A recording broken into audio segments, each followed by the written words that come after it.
Hello everybody, Killatia here, and on today's Game with Killatia, we are doing another game controller review. This time it's the Spectra Illuminated Controller for the Xbox One, made by the company known as Power A. This is, from my understanding, a licensed Xbox One controller. Let me double check the box here. Yep. Licensed and designed for Xbox One here. As you can tell, the layout is pretty much the same as the original Xbox One controller here. As a matter of fact, let me grab the real Xbox One controller here. Yeah, pretty much the layout is pretty much the same here. Obviously, the Xbox button here is more towards the center with the start and select on the side, while the Xbox button on the regular Xbox One controller is on the top with the start and select down here. But, you know, same layout and such. The Spectra feels nice in the hands. Kind of slightly better than the Xbox One, but not by much. Nice D-pad here. A, B, X, Y button clicks good. Trigger button is good. Like, no real problems here with the layout and the feel of the controller here. Now, obviously, this is not a wireless controller. This is a USB power controller that you have to connect to the Xbox One. It's a minor gripe, but not a real major one, as on the flip side here, you don't need to be constantly changing batteries or charging up your controller, because your Xbox One is going to be powering the controller here. I did try to use this as a PC controller, but my PC couldn't recognize it, so I'm wondering if I need to download some special drivers for it. But the real problem, the real issue I have with the Spectra controller for the Xbox One is, look at the regular Xbox One controller. See how they have the extension port down here for headsets?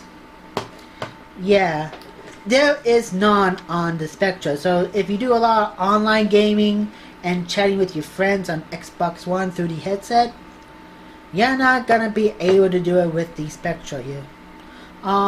May not be too big of a problem if you have the Kinect, but let's be serious here. Any real respecting gamer would not have a Kinect for Xbox One. No offense to the people who actually do have Kinect for the Xbox One. But the main selling feature of this controller, other than being like $10 cheaper than the regular controllers, is that it can illuminate as well. It has like over 225 different possibilities for illumination with this controller here. So let's do a jump cut and let's do an example. And here we are, the controller is on, the Xbox is on. It's installing a game right now actually, so it may take a little while, but anyways, got a little light here to show the controller is on. And on the back here we got 3 different buttons here. The middle one controls the brightness.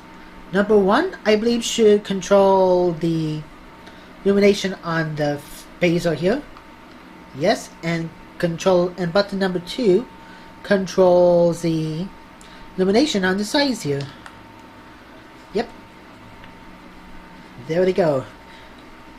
Look at it. It's a very, very pretty controller actually when the illumination is on here. Like, you can even kind of customize it too here. Like, you can have both of these shift into different colors, or you can have the middle one being like different colors, and vice versa here. So there is a lot of customization you can do with the colors on the controller here. Now, I know what you are thinking. How does it work with the game itself? Does the controller works well with your Xbox One games? Well, give me a few seconds to set up here and I will answer your question. And I'm sorry for tapping on the tripod there.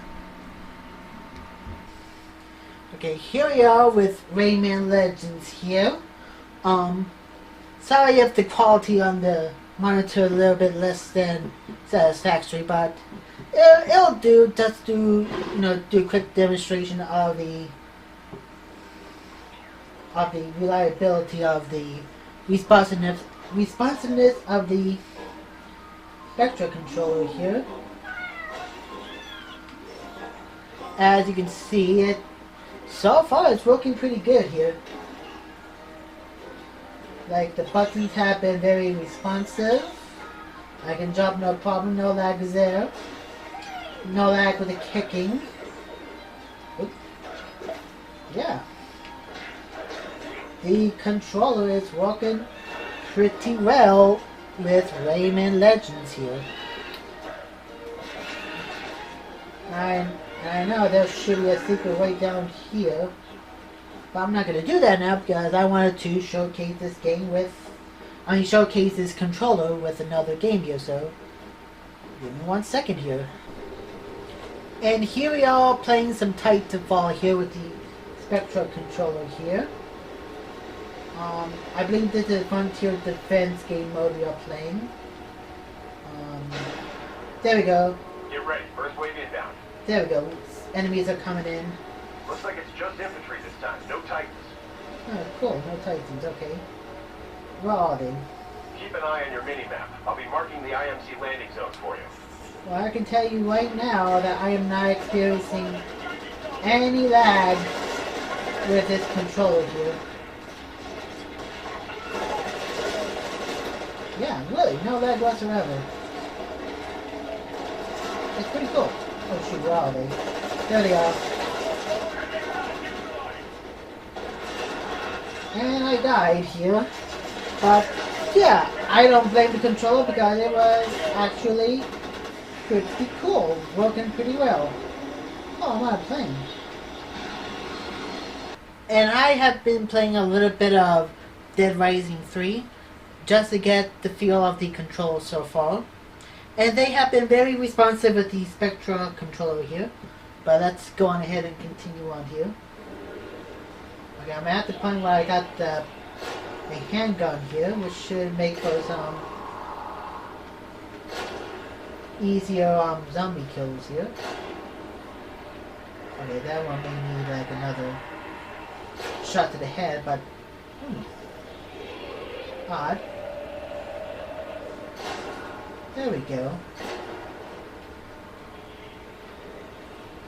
Yeah, like I said before, the controls,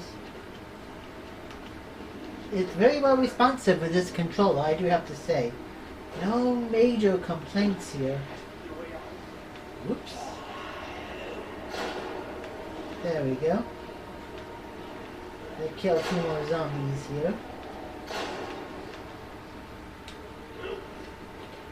And yeah, there really isn't much else to add to that other than the controls are very perfect with the Spectra controllers here, so yeah, so overall very successful testing so far here. And how about the game? What about this controller? Is it worth picking up? It is about $10 cheaper than the regular Xbox One controller, so that would make it like $50. Actually found it myself about $45 when I found it. Every game that I play with it ran perfectly with it. No lag input whatsoever. There is no extension port on the bottom here, like I mentioned beforehand. So if you have a headset, you're not gonna be able to use it with this controller. But if you don't mind a lack of headset ports, or if you're not looking to grab an extra controller for offline gameplay, then the Spectra controller is a very nice alternative to a regular Xbox One controller. Not to mention customizations with the lights and colors here. So overall, I do recommend picking up this controller up. My rating for the Spectra controller is an A. This is Killatia signing off. Hope to see you next time.